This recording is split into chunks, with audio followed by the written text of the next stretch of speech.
Hello बच्चों, let's read this question. The question says assertion is given here, जिसमें बोला गया है राइबोसोम परफॉर्म करते हैं protein synthesis and reason given है कि राइबोसोम्स जो होते हैं मेम्ब्रेन बाउंड ऑर्गेनल होते हैं। तो हमें दोनों स्टेटमेंट्स को ऑब्जर्व करना है, देन बताना है कि विच बेटर सूट्स, कौन सा ऑप्शन बेटर सूट कर रहा है। तो ऑप्शंस है यहाँ पे A, both assertion reason are true and reason is the correct explanation of assertion. B में गिवन है both assertion and reason are true but reason is not the correct explanation of assertion. C में given assertion is true but reason is false. D में given assertion is false but reason is true. And E में given both assertion and reason are false. तो सबसे पहले यहाँ पे बात करें अगर हम की कॉन्सेप्ट की, तो जो की कॉन्सेप्ट इस क्वेश्चन में यूज किया गया है दैट इज राइबोसोम्स। तो राइबोसोम्स जो होते हैं ये ग्रैन्युलर स्ट्रक्चर्स होते हैं जो कि फर्स्ट ऑब्जर्व किए गए under electron microscope as a dense particle जो कि by the scientist named as George पैलाडे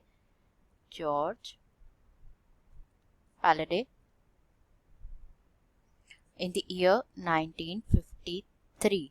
तो ये कंपोज्ड होते हैं, जो राइबोसोम्स होते हैं ये कंपोज्ड होते हैं विथ एक तो राइबोन्यूक्लिक एसिड आरएनए, राइबोन्यूक्लिक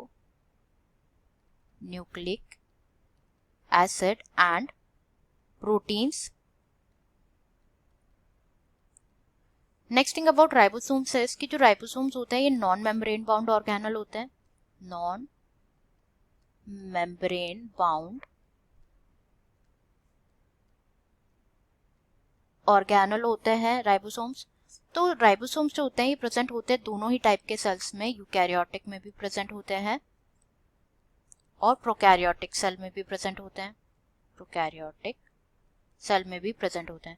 तो जो यूकैरियोटिक राइबोसोम्स होते हैं वो होते हैं ATS एंड ईच राइबोसोम्स जो होते हैं उसकी 2 सब यूनिट्स होती है, एक होती है लार्ज और एक होती है स्मॉल। तो जो लार्ज सब यूनिट होती है ATS राइबोसोम की that is 60S, large one is 60S and smaller one is 40S।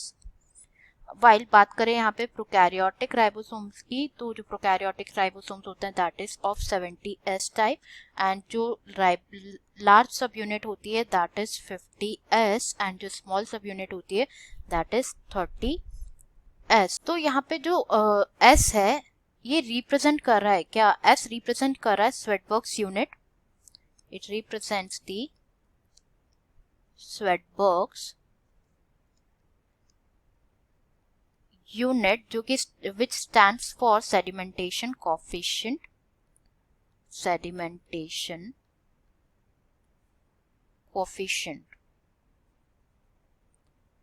तो फंक्शन अगर हम देखें, जो मेन फंक्शन होता है राइबोसोम्स का दैट इज प्रोटीन सिंथेसिस। अब जो है हम स्टेटमेंट्स चेक कर लेते हैं यहाँ पे जो गिवन है वेदर दे आर ट्रू और false.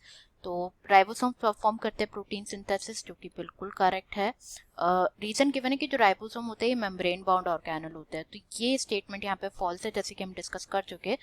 Ribosomes are not membrane bound organelle, तो करेक्ट आंसर हो जाएगा क्या कि असर्शन ट्रू है बट रीजन फॉल्स है, जो कि गिवन है ऑप्शन सी में।